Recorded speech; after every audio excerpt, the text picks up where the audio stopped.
বীজগাণিতিক পদ্ধতিতে এই অঙ্কটাও করতে হবে এবং এই ধরনের সরল খুবই আসে প্রতিযোগিতামূলক পরীক্ষায়।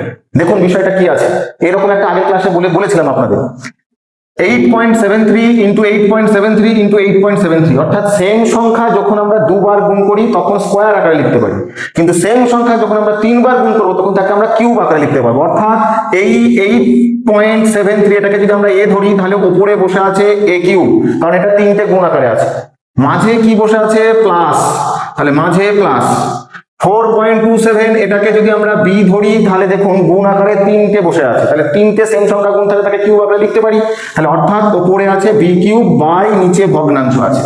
তাহলে ভগ্নাংশের লব বা উপরে, ভগ্নাংশের উপরে যদি এ কিউব প্লাস বি কিউব এই আকারে থাকে, নিচে কি আছে আমাদের দেখার প্রয়োজন নেই। আবারও বলছি, উপরে লবের স্থানে বা উপরে যদি এ কিউব প্লাস বি কিউব এই আকারে থাকে, নিচে কি আছে আমার দেখার দরকারই নেই। চোখ বন্ধ করে আমার এর অ্যান্সার হবে এ প্লাস বি। অর্থাৎ এ কাকে ধরেছিলাম 8.73 এবং বি কাকে ধরেছিলাম 4.27, এটাকে যোগ করে দিলেই আমার খুব সহজে অ্যান্সারটা চলে আসবে।